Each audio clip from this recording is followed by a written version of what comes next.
All right, so if you guys can't see this, what we're doing is we're working on rational equations.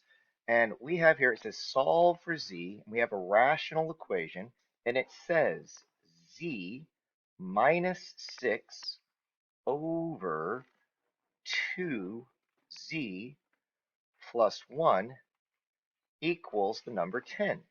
But what I would like you guys to do is not just put a 10, I'd like you to place it 10 over a 1, and we're going to set up a little proportion. Now, if you guys remember how to solve proportions, but their cross products are always equal.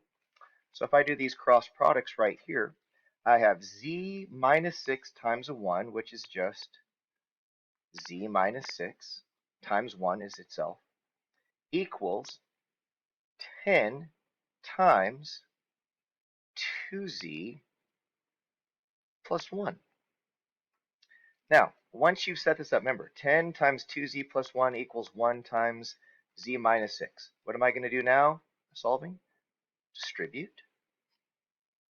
So we have z minus 6. Trying to go slowly enough for you guys to keep along without having to be lagging behind. 10 times 2 is 20.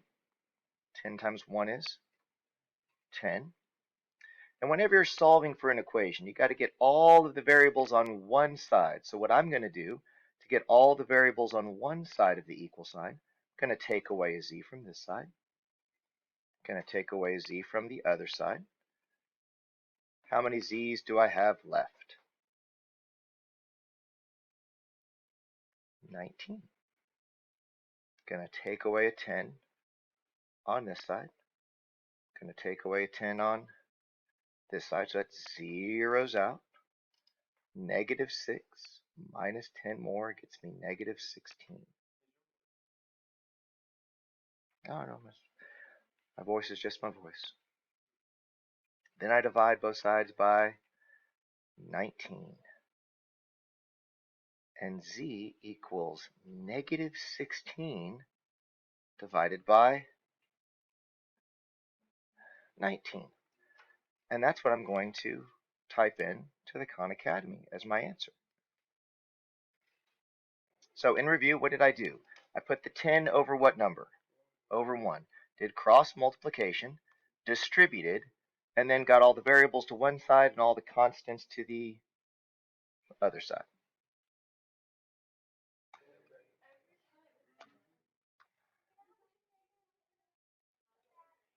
All right. All right, so here's problem number 2. Now there's more than one way to do this, but I'm going to show you guys a way and see if this makes sense to you.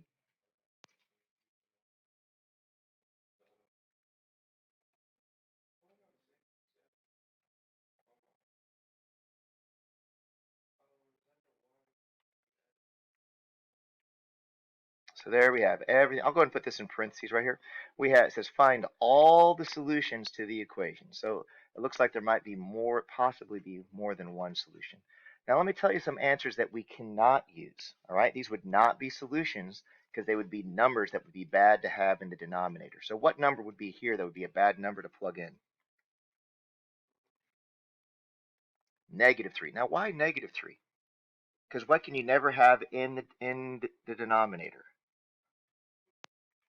You can have a negative, but the question is, what number can you never divide something by, like in the denominator? 0, yeah, 0. 0 is the number that you can never divide anything by. So negative 2, negative, those answers I am not going to use, okay? Because those numbers, if you plug them in, what would happen? Everything would cancel out and there'd be zeros in the denominator. So I'm not going to use those, all right? Okay. Now, can you guys go ahead and do the exact same method that we did last time on this one? Could you cross multiply if you wanted to? Absolutely, you could do that. So that's one way to do it. Now, if you do that, it looks a little bit long, all right? So it would be 3 times x plus 3 equals, and then you'd have x times x plus 2 times x plus 3. All right. So you would have that's what would happen if you did it that way. Okay. Now, if you wanted to, you could divide both sides by x plus 3. Because what would happen here, they would totally cancel each other out. That's one way to do it. Okay. Then you'd be left with 3 equals x parentheses x plus 2. You distribute, you get x squared plus 2x. You have a quadratic. What do we set all quadratics equal to for those of you who remember? Set them all equal to 0. And you could factor. What would this factor to? What two numbers add up to 2 but multiply together to equal negative 3?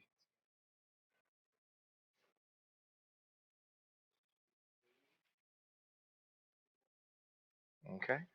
So, what could be my two solutions? Negative 3. Oh, of course, you can't really see it, so I'll change colors real quick. Negative 3 and 1. But what's an answer that I cannot use? That would not be a solution. Negative 3. Why can't I use a negative 3? Because if I plug it in there, it makes it equal to 0, and we can't have 0 in the denominator. So right now it looks like the only answer is a 1. Okay? Now that's one way of doing it. Here's the other way I would like you to set up, see if you like this way better.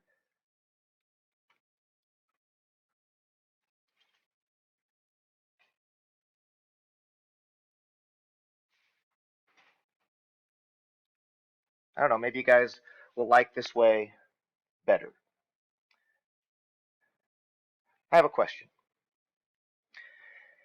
If I have blank over 6 equals 5 over 6, what number would have to go in there for it to be true? What number? 5, you're right. Okay? Because if they have the same denominator, in order for them to be equal, what has to be equal? The numerators would have to be the same. How about this? What if I have 1 over x equals blank over x? What number would have to go in there to make it true? 1. What if I have 1 over x squared equals blank over x? Well, are these denominators the same right now? But could I make them the same by multiplying this by an x and this by an x? All right? Then what would happen? It would be what? 1 over x squared equals x over x squared. And then I could figure out what number would have to go. Oh, what number would have to be x for it to work? 1. Why am I doing this? Hopefully, do you guys see how these denominators are not the same? What does this guy need that he does not have? He needs a what? An x plus 2. So I'm going to show you guys maybe a simpler way, which actually you have to do less math if you understand the concept. So right now, I might be speaking to just one person, two people, I don't know. But hopefully this less math way will be, that makes it easier. Does everybody see now I have the same denominator? Which means if I have the same denominator, I have this and this and this. So let's set them, just those, equal to each other. So what is x times x? X squared. And what is x times 2? 2x. And what was that equal to? 3. So I automatically got to that in one little tiny step without having to do a whole bunch of cross multiplication. And then we do the same thing. X squared plus 2x minus 3 equals 0. And I factor it the same way. X plus 3 x minus 1. I still get a negative 3. I still get a 1. But what's my only answer here? Just the number 1. So what was the only thing I did on this one? Just multiply that by x plus 2 and that by x plus 2. And that saves me all that cross multiplication. Hopefully understanding this concept that we just did right here. If the denominators are equal, then the numerators also have to be equal for those fractions to be equal to each other. Just one. So what do we call that negative 3? We called it what type of solution? An extraneous solution. Okay? So if you happen to miss one of those, you might see them use the word extraneous solution right there. See where it says extraneous? It's a number that if you plugged it into the denominator right here, it would make that denominator equal to 0. All right, here we go. We have a negative sign. We have a 2. We have x minus 3 equals x times x minus 6. I'm going to give you a chance to write those down. All right, so let's do it this new way and see if this will make sense. What denominator does this guy need that he doesn't have? Right, x minus 3. Okay, now you see that negative sign right there? Can you guys just take the negative sign and just move it up with the 2? Just kind of move it up. And then I'm going to change colors here. What factor does this denominator need that it doesn't have? The x minus 6, right? There we go. Now, question. Is this denominator now match this denominator? It does. So now what can I set equal to each other? I can set this equal to this, and that's all I got to worry about. That's all I have to worry about now. Check this out. Take that negative 2 and distribute it to both terms. So negative 2 times x is negative 2x. Negative 2 times negative 6 is positive 12. X times x is x squared. X times negative 3 is negative 3x. Now I'm going to go ahead and pause the video to give my students a chance to kind of catch up. All right, so now we have a quadratic. So what do we have to set all quadratics equal to? We set them equal to 0. So all I'm going to do is I'm going to add a 2x. I'm going to add a 2x. I'm going to take away a 12 and take away a 12. So what happens on this side? Everything zeroes out because I want to set it equal to 0. On this side, I have x squared. Negative 3 plus 2 is negative 1 minus 12.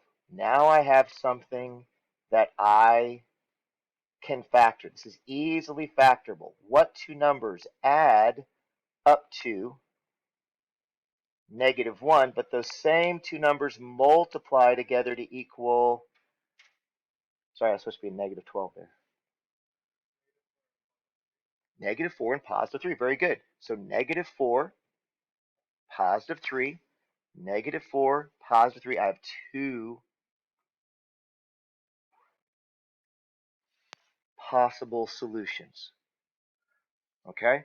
So hopefully you guys see right here that I factored this to this. Why? Because they add up together to equal a negative 1, and they multiply together to equal a negative 12. Okay?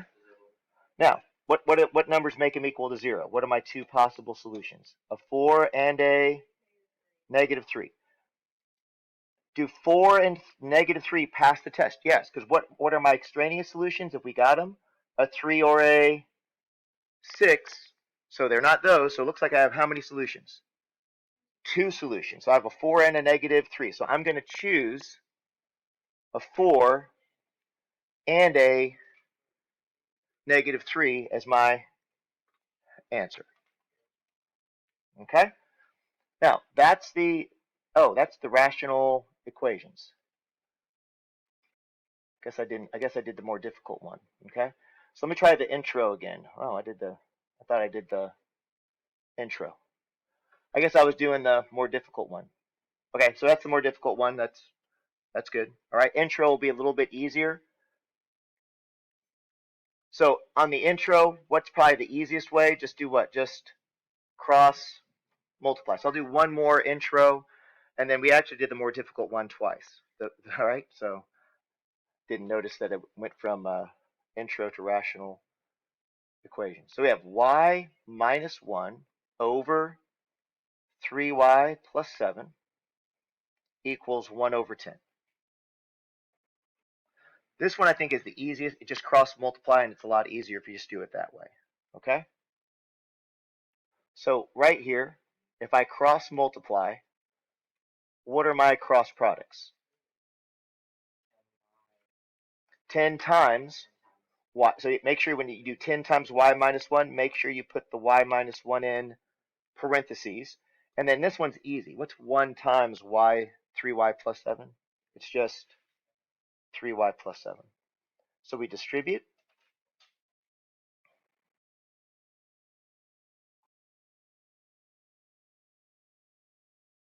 Okay, we distribute. And then what do we have to do? We have to get all the y's on one side of the equal sign and all the numbers on the other. So how can I get myself rid of a 3y? All right, subtract 3y. Whatever I do to one side, I have to do to the other side. How do I get rid of a negative 10? Add a 10. There we go. So 10y minus 3y is just a total of 7y. That zeroes out. That zeroes out. And 7 plus 10 is 17. Divide both sides by 7. And this is, guys, this is going to be really important. Can you guys please do not try, if you get a fraction, do not type in the decimal of that fraction. Leave it as a fraction, okay? Because that's the more exact answer. So 17 over 7 is what I'm going to type in right there. Yeah, right there. 17 over 7. So I'm going to go ahead and type that in.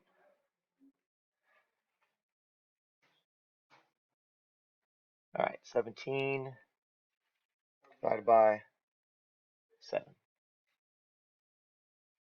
Okay? Just remember one more real quick. You guys, the rest of the class, you guys can go ahead and start on your own if you want. I'm just going to keep going for people who just want a little bit more help. When you guys are doing this, can you guys please make sure you take this number and put it over what number? Put it over a 1, okay? So when you cross multiply, you know what cross products you're actually doing. Now, when you take this 2 and you multiply it to the r minus 7, make sure you put the r minus 7 in parentheses, because remember, you're distributing the 2 to both numbers, not just one of them. That's the number one mistake students will do. They'll do 2 times r, but they'll forget to do 2 times the negative 7. Now, when you multiply something by 1, it's easy. It's just itself. So 1 times 4r minus 6 is just 4r minus 6. Okay? Now, whenever you move stuff across the equal sign, you have to make a decision. Where do you want all the r's? Personally, I want all my r's on the right-hand side because I have more of them. So that means I'm going to get rid of this guy. So what am I going to do with that? I'm going to take away 2r and take away 2r. Then that means I'm going to have to add a 6 and add a 6. So that zeroes out. That becomes negative 8. That becomes 2r. That zeroes out. And when I divide both sides by 2, r equals negative 4. And I'm done. Okay? I'll type in negative 4.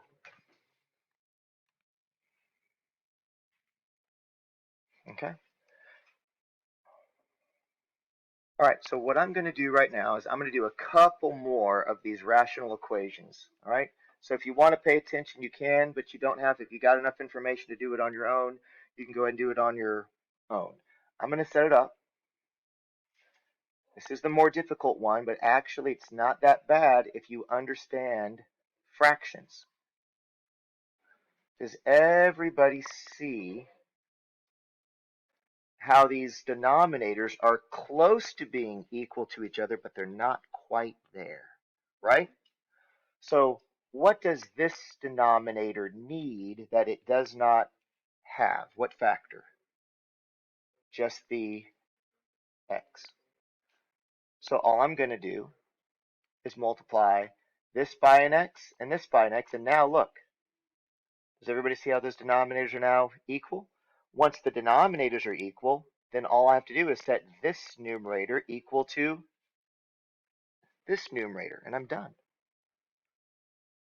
I don't know, this is how I was taught, and it always made sense to me. I was like, okay, all I got to do is just distribute, and I got 14x minus an x squared.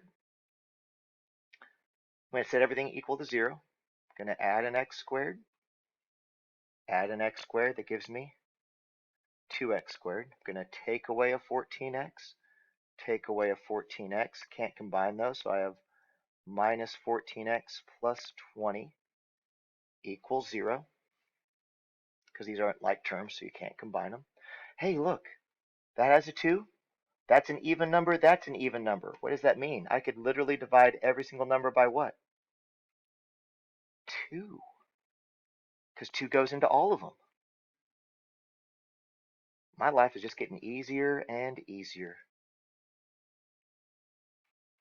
Fortunately, I can factor that guy really easy. What two numbers add up to negative 7 but multiply together to equal positive 10? That's just a minus 5 and a minus 2. So my two answers are 5 and 2. But I got to be careful because I don't want to have any extraneous solutions. Uh-oh, I got an extraneous solution. What number can I not plug in right there? I can't plug in a 2 there or a 2 there. So I cannot use the number 2. That's called an extraneous solution. You'll notice there's a 2. You got to be careful. So what's the only answer I'm going to choose? 5, and that's it. If I would have chosen the 2, I would have been marked wrong. All right, let's do one more. I feel like I've done this one. I don't know.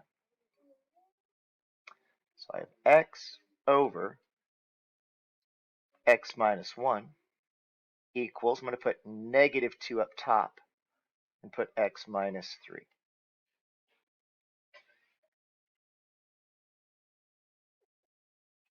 So this guy needs the x minus 1 and the x minus 1, and this guy needs the x minus 3 and the x minus 3.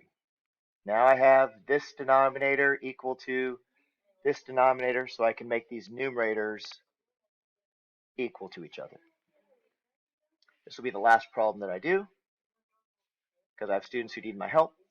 X times x is x squared. X times negative 3 is negative 3x.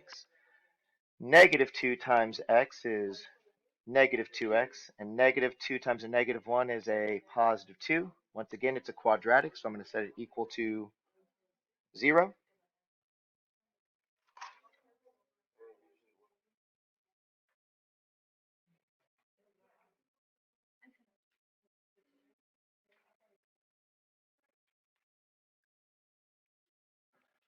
I'm going to add 2x to this side, add 2x to this side,